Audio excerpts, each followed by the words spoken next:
कोने कोने से आए हुए सभी भाइयों बहनों, माताओं, बुजुर्गों, बच्चों, आप सब लोगों को मेरा नमस्कार, सबको मेरा प्रणाम।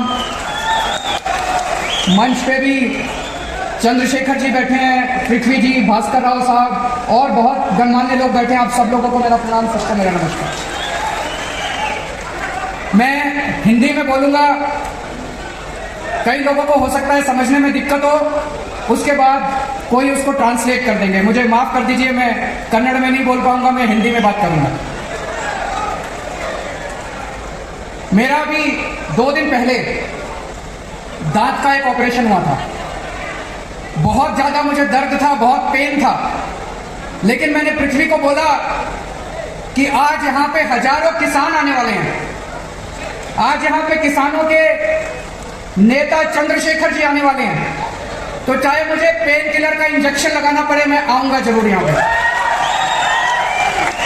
बहुत सारे पेन किलर लेके आया हूं, मुझे आज आना था क्योंकि हम किसानों की इज्जत करते हैं, हमारी पार्टी किसानों की इज्जत करती है। सबसे पहले चंद्रशेखर जी का आम आदमी पार्टी में तहे दिल से स्वागत है। आज यहाँ पे हजारों किसान पूरे कर्नाटक के कोने कोने से आए हुए हैं, आप सब पे निर्भर हैं। अगर ये सब लोग इकट्ठे हो जाएं तो बड़ी से बड़ी सरकारों को गिरा सकते हैं। चंद्रशेखर जी, हम भी आंदोलन से निकले हुए हैं, हम भी रामलीला मैदान में बैठा करते थे अन्ना हजारे जी के साथ। हमें भी, हम क्या कह रहे थे, हम कह रहे थे भ्रष्टाचार दूर करो, भ्रष्टाचार खत्म करो। उन्होंने हमें चैलेंज किया, बोले केजरीवाल जी भ्रष्टाचार दूर करना है तो चुनाव लड़ो, राजनीति में आओ, खुद चुनाव लड़ लो। हमने कहा जी हम बड़े छोटे लोग हैं, हमसे चुनाव नहीं लड़े जाते, आप लोग भ्रष्टाचार दूर करो। उन्होंने कहा नहीं, आप चुनाव लड़ो और आप सिस्टम बदलो। मैंने उनको बार बार कहा, इस देश के आम आदमी को मत ललकारो। ये जो आम आदमी बैठा है ना, ये आम आदमी बड़ा पावरफुल है। जिस दिन ये आम आदमी खड़ा हो गया, जिस दिन आम किसान खड़ा हो गया इस देश का, ये बड़े बड़े सिंहासन हिल जाएंगे। इन्होंने हमें ललकारा, आम आदमी पार्टी बनी, पहले दिल्ली में सरकार बनी, फिर पंजाब में सरकार बनी, और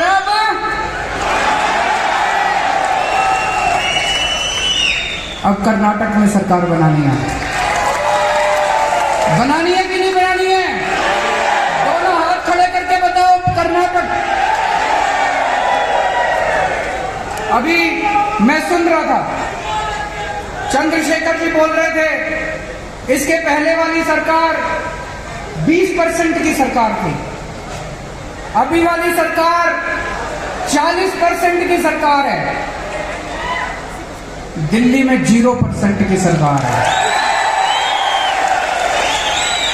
और ये मैं नहीं कह रहा, दिल्ली में कट्टर ईमानदार सरकार है, एक पैसे की रिश्वत नहीं लेते, एक पैसे की। इस बात का सर्टिफिकेट मैं हमारे देश के प्रधानमंत्री नरेंद्र मोदी जी से लेके आया हूं कि केजरीवाल सबसे ईमानदार आदमी है। कैसे?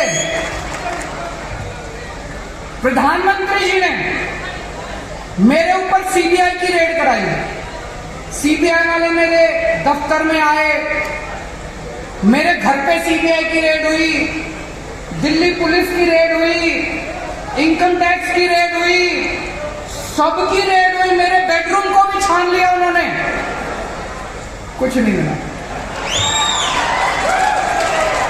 तो हार के प्रधानमंत्री जी को सर्टिफिकेट देना पड़ा कि सबसे देश में सबसे कट्टर ईमानदार एक ही मुख्यमंत्री है, केजरीवाल। उन्होंने मनीष सिसोदिया के ऊपर रेड कराई, मेरे सारे मंत्रियों के ऊपर रेड कराई, मेरे 20 एमएलए के ऊपर रेड कराई, कुछ नहीं मिला उन लोगों को। सबसे कट्टर ईमानदार सरकार है, पहले दिल्ली में बनाई, उसके बाद पंजाब में बनाई, अब कर्नाटक के अंदर भी ईमानदार सरकार बनाई। ये 20% और 40% ये सारा हिसाब किताब इनका बंद करना पड़ेगा। मैं एक आम आदमी हूं, मुझे पॉलिटिक्स करनी नहीं आती, मैं आप ही की तरह हूं। मेरे भी घर में मेरी वाइफ है, मेरे बच्चे हैं, मेरे माँ बाप मेरे साथ रहते हैं, पर मैं एक आम आदमी का दर्द समझता हूं। एक आम आदमी किस तरह से इतनी महंगाई के जमाने में अपने बच्चों को पालता है, मैं ये समझता हूं। एक आम आदमी क्या चाहता है कि मेरे बच्चों को अच्छी शिक्षा मिले, अच्छे स्कूल में शिक्षा मिले। जब हमारी सरकार बनी, दिल्ली में सरकारी स्कूलों का बहुत बुरा हाल था। कर्नाटक में भी मुझे बताते हैं सरकारी स्कूलों का बुरा हाल है कि नहीं है? सरकारी स्कूलों का बहुत बुरा हाल था। आज दिल्ली के सरकारी स्कूल प्राइवेट से ज्यादा अच्छे हैं। 5 साल के अंदर, 5 साल में हमने दिल्ली के सरकारी स्कूल बदल दिए। इस साल सरकारी स्कूलों का, दिल्ली के सरकारी स्कूलों का 99.7% रिजल्ट आया है। 99.7%। मैं आप सब लोगों को इनवाइट करता हूं, आप दिल्ली आइए। दिल्ली आके हमारे दिल्ली के सरकारी स्कूलों को देखिए, शानदार सरकारी स्कूल। सरकारी स्कूलों में स्विमिंग पूल है, लिफ्ट है, शानदार ऑडिटोरियम है। आपने प्राइवेट स्कूल ऐसे नहीं देखे होंगे कितने अच्छे सरकारी। इस साल 4 लाख बच्चों ने 4 लाख बच्चों ने अपने नाम कटवा के, प्राइवेट स्कूल से नाम कटवा के सरकारी स्कूल में भर्ती हुए। This is magic. 75 साल में देश में ऐसा नहीं हुआ। पूरे देश के अंदर सरकारी स्कूलों का बुरा हाल है, दिल्ली के अंदर सरकारी स्कूल, शानदार सरकारी स्कूल। कर्नाटक में चाहिए कि नहीं चाहिए? केवल आम आदमी पार्टी कर सकती है। दिल्ली में पहले सरकारी हॉस्पिटल्स का बहुत बुरा हाल था, डिस्पेंसरीज का बहुत बुरा हाल था। आज दिल्ली में इतने शानदार हॉस्पिटल कर दिए। अब लोग मैक्स में, अपोलो में, फोर्टिस में, बड़े बड़े हॉस्पिटल में नहीं जाते, दिल्ली के सरकारी हॉस्पिटल के अंदर अपना इलाज कराते हैं। और सारा इलाज मुफ्त है, सब कुछ मुफ्त है। आपको अगर बुखार है, क्रोसिन चाहिए, वो भी मुफ्त है। अगर आपको बहुत बड़ी बीमारी हो गई, किडनी ट्रांसप्लांट कराना है, 40 लाख 50 लाख रुपए का भी खर्चा आएगा, वो भी मुफ्त है। दिल्ली सरकार दिल्ली के 2 करोड़ लोगों के लिए, दिल्ली में 2 करोड़ लोग रहते हैं, दिल्ली के 2 करोड़ लोगों के लिए हमने सारा इलाज मुफ्त कर दिया। दिल्ली में बिजली भी मुफ्त है। ये मैजिक है। पहले दिल्ली में बिजली खूब जाया करती थी, 7-7, 8-8 घंटे के पावर कट लगते थे। अब दिल्ली में 24 घंटे बिजली आती है और मुफ्त बिजली मिलती है लोगों को। 0 बिजली के बिल आते हैं, 0 बिजली के बिल। आप लोग आश्चर्य करेंगे कैसे?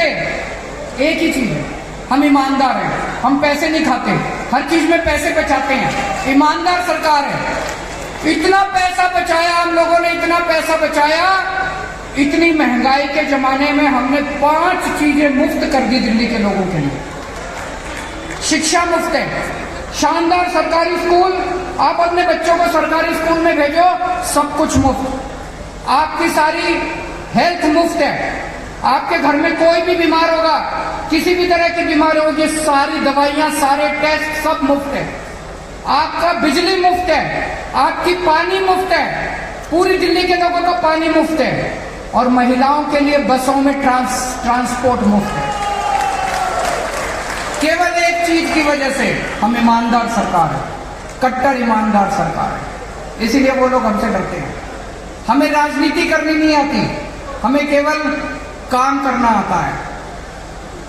लेकिन दोस्तों, पिछले कुछ दिनों में देश में कुछ ऐसी घटनाएं घटी जिससे मेरे दिल को बहुत तकलीफ हुई है।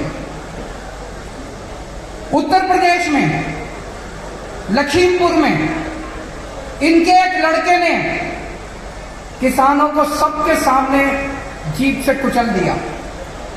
देखा आप लोगों ने वीडियो, किस तरह से इनके एक लड़के ने किसानों को, सबके सामने किसानों को कुचल दिया।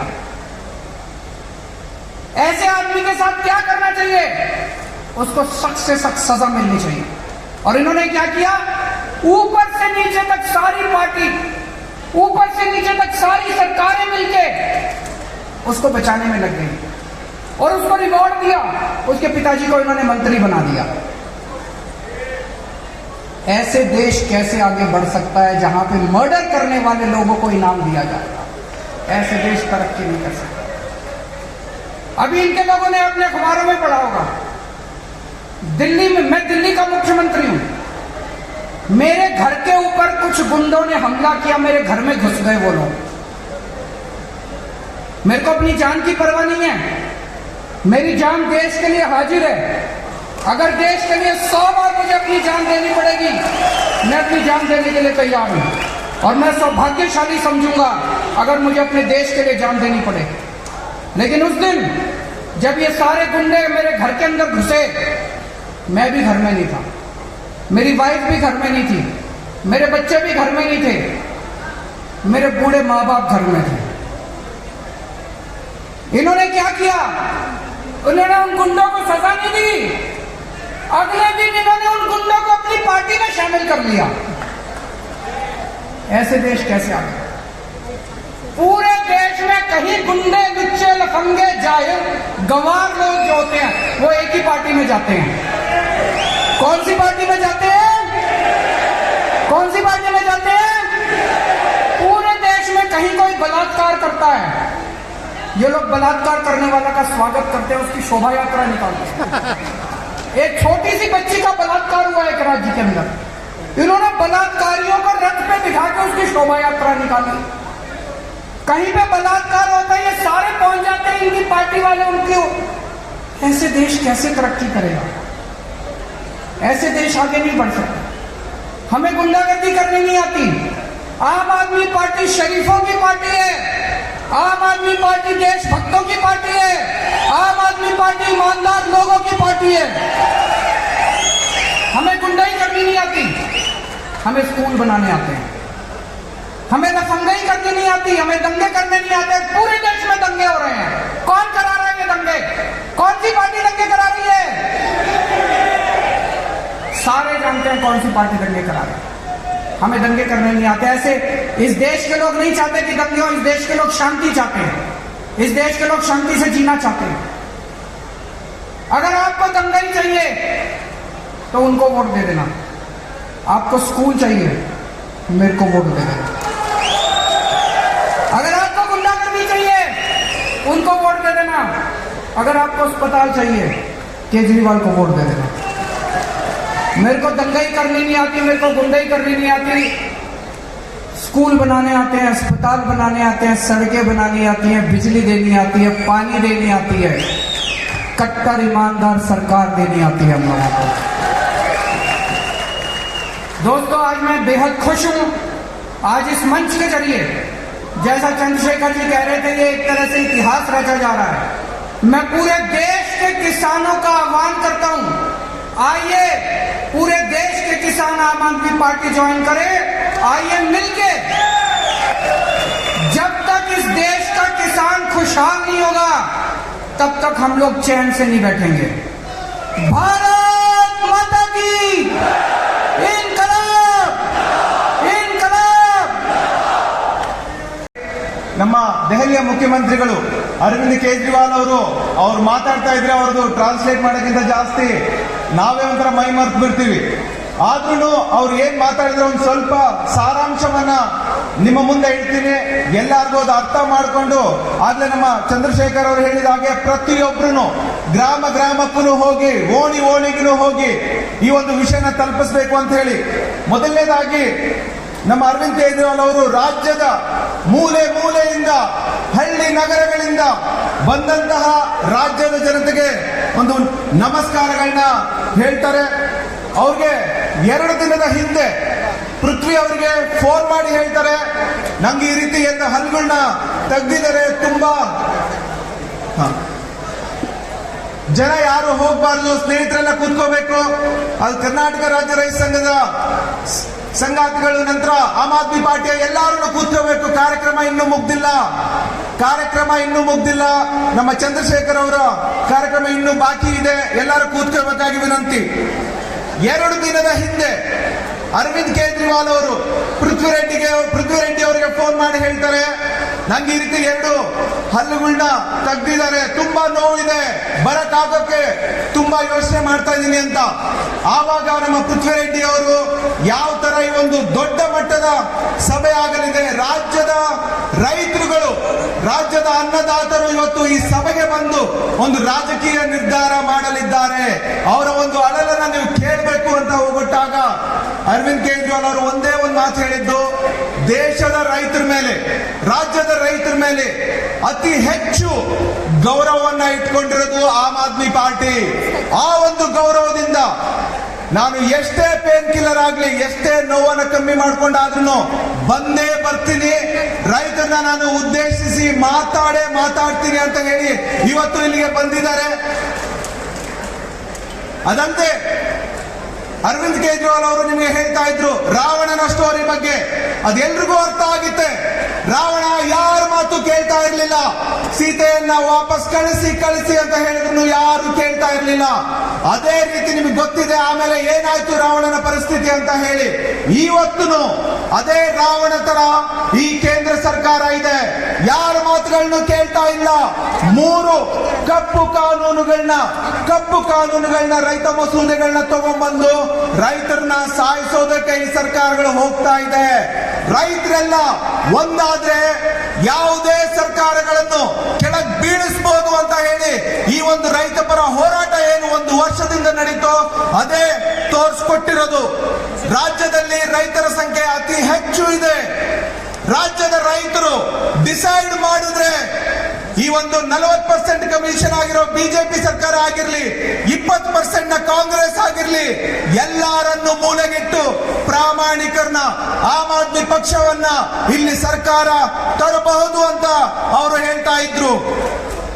ಅರವಿಂದ್ ಕೇಜ್ರಿವಾಲ್ ಅವರು ಹೇಳ್ತಾರೆ, ನಾನು ರಾಜಕಾರಣಿ ಅಲ್ಲ, ನಾನೊಬ್ಬ ಜನಸಾಮಾನ್ಯ, ನಾನು ನಿಮ್ ತರ ಇರೋ ಜನಸಾಮಾನ್ಯರ ನೋವು ನನಗೆ ಅರ್ಥ ಆಗುತ್ತೆ.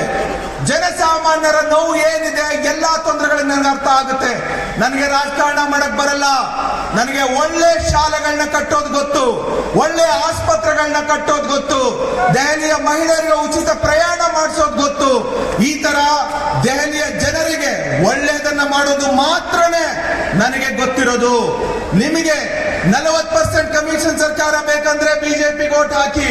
ಅದೇ ಒಳ್ಳೆಯ ಶಾಲೆಗಳು 0% ಸರ್ಕಾರ ಬೇಕಂದ್ರೆ ಆಮ್ ಆದ್ಮಿ ಪಾರ್ಟಿಗೆ ವೋಟ್ ಹಾಕಿ ಅಂತ ಹೇಳಿ ಅವರು ನಿಮ್ಮೆಲ್ಲರಿಗೂ ಹೇಳ್ತಾ ಇದ್ದಾರೆ.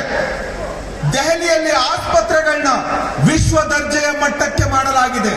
ದೆಹಲಿಯಲ್ಲಿ ಯಾರಿಗೆ ಏನೇ ತೊಂದರೆ ಆದ್ರೂ, ಅದು ಆಕ್ಸಿಡೆಂಟ್ ಆಗಿರ್ಲಿ, ಯಾವುದೇ ರೋಗ ಇರಲಿ, ಎಷ್ಟು ದೊಡ್ಡ ಆಪರೇಷನ್ ಆಗಿರ್ಲಿ, ಅದಕ್ಕೆ 10 ಲಕ್ಷ, 20 ಲಕ್ಷ, 40 ಲಕ್ಷ ಖರ್ಚಾದ್ರೂ ದೆಹಲಿ ಸರ್ಕಾರ ಆ ಎಲ್ಲಾ ವೆಚ್ಚವನ್ನ ಭರಿಸುತ್ತೆ. ಆ ತರ ಒಂದು ಆಸ್ಪತ್ರೆ ವ್ಯವಸ್ಥೆಯನ್ನ ನಮ್ಮ ದೆಹಲಿ ಸರ್ಕಾರದಲ್ಲಿ ನಾವು ಮಾಡಿದೀವಿ. ದೆಹಲಿಯಲ್ಲಿ ನಾವು ಉಚಿತ ಕರೆಂಟ್ ಅನ್ನು ಕೊಡ್ತಾ ಇದ್ದೀವಿ, ವಿಶ್ವ ದರ್ಜೆಯ ಶಾಲೆಗಳನ್ನ ನಾವು ನಿರ್ಮಾಣ ಮಾಡಿದ್ದೀವಿ, ಮಹಿಳೆಯರಿಗೆ ಉಚಿತ ಬಸ್ ಪ್ರಯಾಣ ಮಾಡಿದ್ದೀವಿ. ಇದೆಲ್ಲ ಯಾಕೆ ಮಾಡ್ತಾ ಇದೀವಿ ಗೊತ್ತಾ? ನಾವು ಪಕ್ಕಾ ಪ್ರಾಮಾಣಿಕರು, ಯಾವುದೇ ರೀತಿಯಾದ ಭ್ರಷ್ಟಾಚಾರ ನಾವು ಮಾಡಿಲ್ಲ. ಅದಕ್ಕೋಸ್ಕರನೇ ಇವತ್ತು ನಾವು ಈ ಕೆಲಸಗಳನ್ನ ಮಾಡೋಕ್ ಸಾಧ್ಯ. ನಾವು ಪ್ರಾಮಾಣಿಕರು ಅಂತ ಹೇಳಿ ನಾನು ನರೇಂದ್ರ ಮೋದಿ ಅವರಿಂದಾನೇ ಒಂದು ಸರ್ಟಿಫಿಕೇಟ್ ನಾನು ತಗೊಂಡ್ ಬಂದಿದ್ದೀನಿ ಅಂತ ಹೇಳಿ ಅರವಿಂದ್ ಕೇಜ್ರಿವಾಲ್ ಅವರು ಹೇಳ್ತಾ ಇದ್ದಾರೆ. ಆ ಸರ್ಟಿಫಿಕೇಟ್ ಏನ್ ಗೊತ್ತಾ? ಅರವಿಂದ್ ಕೇಜ್ರಿವಾಲ್ ಅವರ ಮನೆ ಮೇಲೆ ಇಡಿ ದಾಳಿ ಮಾಡಿಸ್ತಾರೆ, ಐಟಿ ದಾಳಿ ಮಾಡಿಸ್ತಾರೆ, ಸಿಬಿಐ ದಾಳಿ ಮಾಡಿಸ್ತಾರೆ. ಆದ್ರೆ ಮನೆಯಲ್ಲಿ ಸಿಕ್ಕಿದ್ದಾದ್ರೂ ಏನು, ಒಂದು ಮಫ್ಲರು ಮತ್ತೆ ಇನ್ನೇನು ಸಿಕ್ಕಿಲ್ಲ. ನರೇಂದ್ರ ಮೋದಿ ಅವರೇ ಖುದ್ದಾಗಿ ಒಂದು ಪ್ರಮಾಣ ಪತ್ರ ಕೊಟ್ಟಿದ್ದಾರೆ. ಅರವಿಂದ್ ಕೇಜ್ರಿವಾಲ್ ಅವರು ದೇಶದಲ್ಲಿರೋ ಅತ್ಯಂತ ಪ್ರಾಮಾಣಿಕ ಮುಖ್ಯಮಂತ್ರಿ ಅಂತ ಹೇಳಿ ನರೇಂದ್ರ ಮೋದಿ ಅವರೇ ಪ್ರಮಾಣ ಮಾಡಿ ಹೇಳಿದ್ದಾರೆ. ನಿಮಗೆಲ್ಲ ಗೊತ್ತಿದೆ ರೈತರ ಒಂದು ಪರಿಸ್ಥಿತಿ ಬಗ್ಗೆ. ಉತ್ತರ ಪ್ರದೇಶದ ಲಖೀಂಪುರಲ್ಲಿ ಒಬ್ಬ ಕೇಂದ್ರ ಸಚಿವ ಸಂಸದ ಅವರ ಮಗ ಯಾವ ತರ ರೈತನ ಪ್ರತಿಭಟನಾ ನಿರತ ರೈತರ ಮೇಲೆ ಗಾಡಿ ಓಡಿಸಿ ಕೊಲೆ ಮಾಡ್ತಾರ ಅಂತ ಹೇಳಿ ಅವ್ರನ್ನ ಇವತ್ತು ಅದೇ ಮಂತ್ರಿಯಲ್ಲಿ ಕಂಟಿನ್ಯೂ ಮಾಡ್ತಾರೆ. ಇವತ್ತು ರೈತರ ಮೇಲೆ ಒಂದಿಷ್ಟು ಕಾಳಜಿ ಈ ಸರ್ಕಾರಕ್ಕಿಲ್ಲ. ಬರೀ ಗೂಂಡಾಗಿರಿ ಗೂಂಡಾಗಿರಿ ಗೂಂಡಾಗಿರಿ. ಮೊನ್ನೆ ತಾನೇ ಅರವಿಂದ್ ಕೇಜ್ರಿವಾಲ್ ಅವರ ಮನೆ ಮೇಲೆ ಖುದ್ದಾಗಿ ನಮ್ಮ ಬೆಂಗಳೂರು ದಕ್ಷಿಣದ ಸಂಸದ, ನಿಮಗೆ ಗೊತ್ತಿದೆ, ತೇಜಸ್ವಿ ಸೂರ್ಯ ಅವರು ಗೂಂಡಾಗಳನ್ನ ಕರ್ಕೊಂಡು ಅವ್ರ ಮನೆ ಮೇಲೆ ಹಲ್ಲೆ ಮಾಡಕ್ ಹೋಗ್ತಾರೆ. ಮನೆಯಲ್ಲಿ ಪಾಪ ಅವ್ರ ವಯಸ್ಸಾಗಿರೋ ತಂದೆ ತಾಯಿ ಹೆಂಡತಿ ಇದ್ದಾರೆ. ಇದು ಬಿಜೆಪಿಯ ಒಂದು ಗೂಂಡಾವರ್ತನೆ ಇವತ್ತು ಎಲ್ಲಾ ಕಡೆಗೂ ನಡ್ತಾ ಇರೋದು. ಒಂದಂತೂ ಗ್ಯಾರಂಟಿ, ನಿಮಗೆ ರಾಜ್ಯದಲ್ಲಿ ಗೂಂಡಾಗಿರಿ ಬೇಕಾ, ರೇಪಿಸ್ಟ್ಗಳು ಬೇಕಾ, ಇವೆಲ್ಲ ಬೇಕಂದ್ರೆ ಬಿಜೆಪಿ ಕಾಂಗ್ರೆಸ್ ಇದ್ರೆ ಅವ್ರಿಗೆ ವೋಟ್ ಹಾಕಿ. ರಾಜ್ಯದಲ್ಲಿ ಒಳ್ಳೆ ಆಸ್ಪತ್ರೆಗಳು, ಒಳ್ಳೆ ಶಾಲೆಗಳು, ಮಹಿಳೆಯರಿಗೆ ಉಚಿತ ಪ್ರಯಾಣ, ಕರೆಂಟ್ ಉಚಿತವಾಗಿ, ನೀರು ಉಚಿತವಾಗಿ, ಇವೆಲ್ಲದು ಬೇಕಂದ್ರೆ ಅರವಿಂದ್ ಕೇಜ್ರಿವಾಲ್ ಆಗಿ ನಾನು ಅದರಲ್ಲಿ ಎಕ್ಸ್ಪರ್ಟ್, ನನಗೆ ನೀವು ವೋಟ್ ಹಾಕಿ ರಾಜ್ಯದಲ್ಲಿ ಒಂದು ಪ್ರಾಮಾಣಿಕ ಸರ್ಕಾರವನ್ನ ನಾವೆಲ್ಲರೂ ಸೇರಿ ತಗೊಂಡು ರಾಜ್ಯದನ್ನ ಉನ್ನತ ಮಟ್ಟಕ್ಕೆ ತಗೊಂಡು ಹೋಗೋಣ ಅಂತ ಹೇಳಿ ಅರವಿಂದ್ ಕೇಜ್ರಿವಾಲ್ ಅವರು ನಿಮ್ಮೆಲ್ಲರನ್ನ ಉದ್ದೇಶಿಸಿ ಇಷ್ಟೊಂದು ಮಾತುಗಳನ್ನ ಹೇಳಿದ್ದಾರೆ. ಅವ್ರ ಎಲ್ಲಾ ಮಾತುಗಳನ್ನ ಟ್ರಾನ್ಸ್ಲೇಟ್ ಮಾಡಕ್ ಆಗಿಲ್ಲ. ಆದ್ರೂ ಅವ್ರ ಕಡೆಯಿಂದ ರಾಜ್ಯದಲ್ಲಿ ಒಂದು ಪ್ರಾಮಾಣಿಕ ಸರ್ಕಾರವನ್ನ ತರೋದಕ್ಕೆ ನಾವೆಲ್ಲರೂ ಒಂದಾಗಿ ಕೆಲಸ ಮಾಡೋಣ ಅಂತ ಹೇಳಿ ಅವರ ಮಾತುಗಳನ್ನ ಮುಗಿಸಿದ್ದಾರೆ. ಜೈ ಹಿಂದ್, ಜೈ ಕರ್ನಾಟಕ.